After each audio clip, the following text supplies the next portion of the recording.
नमस्कार दोस्तों, आपका बहुत बहुत स्वागत है हमारे YouTube चैनल के इस वीडियो में। और आज हमारे साथ सोने चांदी पे चर्चा करने के लिए मानव मोदी जी जुड़े हैं, मोतीलाल ओसवाल फाइनेंशियल सर्विस से। तो सर, कैसे हैं आप? बहुत बहुत बढ़िया ऋषभ जी, कैसे हैं आप? बस बहुत बढ़िया। तो सर, अभी सबसे पहला मेरा क्वेश्चन ये रहेगा कि पिछले हफ्ते में हमने कुछ अराउंड 2.5% की सोने के भाव में गिरावट देखी थी।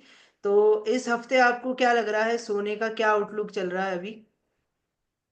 जी, ऋषभ, मेरे ख्याल से बहुत ज्यादा स्विंग्स हम आते हुए देख रहे हैं सोने चांदी दोनों में, और स्पेशली सोने में, क्योंकि उसके नेचर से बहुत विपरीत चलता हुआ दिख रहा है ये साल के शुरुआत से। मतलब एक समय था पिछले साल तक हम देखे कि अगर सोना 500 रुपया बढ़ रहा है तो चांदी कम से कम 1500 रुपये बढ़ती थी। लेकिन आज के समय में चांदी एकदम शांत हो गई है, थोड़ा गिरावट देके, और सोने में वो 1000 रुपये की स्विंग्स हम आते हुए देख रहे हैं। तो बहुत ज्यादा नेचर के विपरीत है। जैसे आपने भी सही कहा, ऑलमोस्ट 2.5% से ज्यादा का फॉल आता हुआ देखा है। $3500 का हाई था, वहां से हम ऑलमोस्ट $3300 के नीचे आ चुके हैं। तो बिल्कुल स्विंग ज्यादा है। इसका वही दो तीन रीजन यही है कि जिस हिसाब से प्रेसिडेंट ट्रम्प के हम अपडेट्स आते हुए देखते हैं कि यूएस चाइना के ट्रेड वॉर में थोड़ी ईज ऑफ है।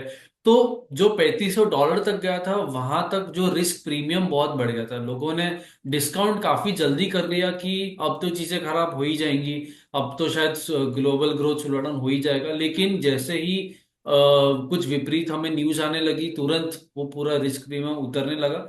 इसलिए मेरे ख्याल से ये फॉल भी उसी पेस में था जितने पेस से हमने राइज आती हुई देखी है।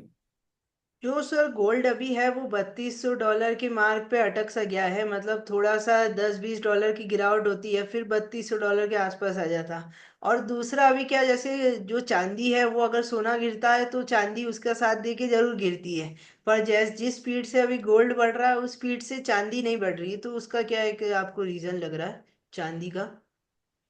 जी, मेरे ख्याल से गोल्ड सिल्वर रेशियो आज के टाइम में देखना थोड़ा इंपॉर्टेंट हो गया है, क्योंकि अब तक हम देखते थे पिछले 1-2 साल में बहुत एक ब्रॉड रेंज में चलता हुआ देखा है रेशियो को।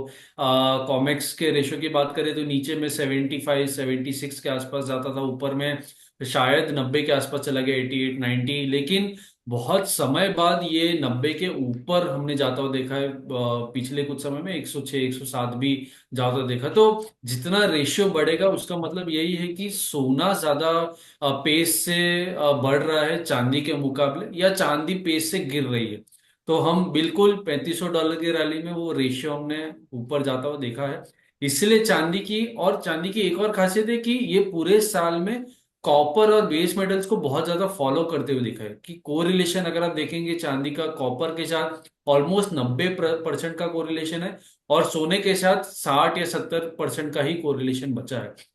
तो इसलिए जब तक इंडस्ट्रियल मेटल्स नहीं मूव होते हैं तब तक वो शायद चांदी में भी मूव आना थोड़ा मुश्किल लग रहा है। लेकिन बिल्कुल जैसे ही हम ये पिछले हफ्ते में कॉपर की रैली हमने देखी, शायद वो चांदी को भी थोड़ा बहुत सपोर्ट करेगी। और अभी जो ये फेड की मीटिंग हुई थी इसमें जो रेट को स्टेबल रखने की बात करी थी, तो इसका मार्केट पे अभी क्या इम्पैक्ट पड़ा है? और आने वाली जो अभी मीटिंग होने वाली है उसमें ऐसा कहा जा रहा है कि रेट कट हो सकते हैं। तो उसकी क्या पॉसिबिलिटी आपको लग रही है? जी, मेरे ख्याल से ऋषभ, एक चीज यही समझना है हमें कि फेड की मीटिंग के साथ साथ मतलब शुरुआत से ही गवर्नर जो है, उनके गवर्नर पॉवेल एक चीज पे अड़े हुए हैं कि रेट कट की घाई नहीं करनी है। जितना डेटा आ रहा है डेटा को समझ के ही आगे की डिसीजंस लेंगे।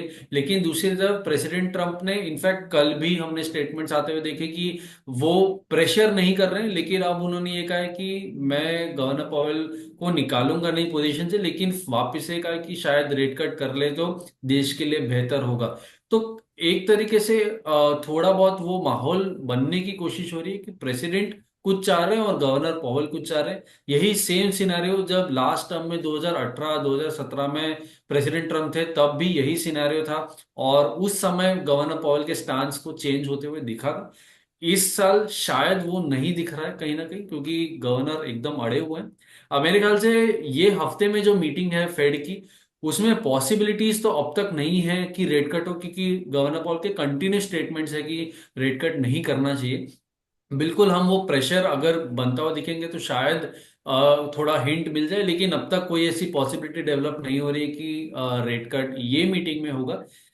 गवर्नर पॉल की स्पीच थोड़ी इंपॉर्टेंट होगी कि वो कमेंट्स में शायद कोई इंडिकेशन देते हैं क्या नहीं, हिंट देते हैं क्या नहीं, उस स्पीच में थोड़ा बहुत वोलेटिलिटी आ सकती है। अब आपने डोनाल्ड ट्रंप की बात करी है तो उनकी बात कर लेते हैं। जैसे अभी कल ही डोनाल्ड ट्रंप का एक स्टेटमेंट आया था कि अब वो चाइना के साथ टॉक करना चाह रहे हैं, और उन्होंने अभी एक इंटरव्यू में भी कहा था कि to the some extent we need to reduce the tariff जो हमने चाइना पे लगाया है, तभी वो हम उनके साथ बिजनेस कर सकते हैं। तो अभी गोल्ड का अभी जो ट्रम्प है वो जो कुछ भी स्टेटमेंट देते हैं तो उसका सीधा इम्पैक्ट हमें अभी गोल्ड पे दिख रहा है। तो अभी डोनाल्ड ट्रंप की इस बात को आप कैसे देख रहे हैं? मेरे ख्याल से अगले 5 साल तक अब हमें ये वोलेटिलिटी, ये कमेंट्स, ये ट्विटर पे अपडेट्स, बिल्कुल इसकी आदत लगा देनी चाहिए। क्योंकि अगले 5 साल तक जब तक प्रेसिडेंट ट्रम्प का टर्म है, तब तक ये अपडेट शायद आते रहेंगे।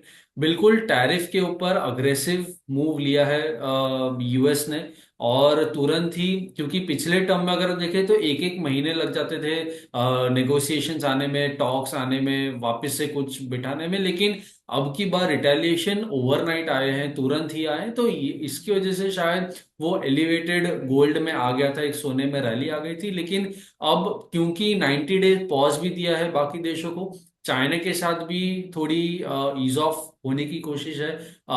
चाइना भी सामने से कह रहा है कि कुछ कुछ प्रोडक्ट्स में ईज ऑफ हम दे सकते हैं। तो ये सारी चीजें मेरे ख्याल से थोड़ा बहुत रिस्क प्रीमियम को ईज ऑफ करेगी थोड़ा। और आगे अगर नेगोशिएशंस होते हैं, जो अभी 100% के ऊपर की टैरिफ है, उसमें कोई भी चेंज होता है, तो मेरे ख्याल से थोड़ा बहुत हमें और प्राइसेस में गिरावट दिख सकती है। तो अभी आप आगे आने वाले हफ्ते के लिए क्या लेवल देख रहे हैं गोल्ड और सिल्वर में? मेरे ख्याल से गोल्ड की पहले बात करें तो नीचे के लेवल्स में शायद 90,000, 90,500 पॉसिबल है डोमेस्टिक फ्रंट में एमसीएक्स पे। वो एक स्ट्रॉन्ग सपोर्ट है, बहुत बार वहां से हमने प्राइसेस को घूमते हुए देखा है।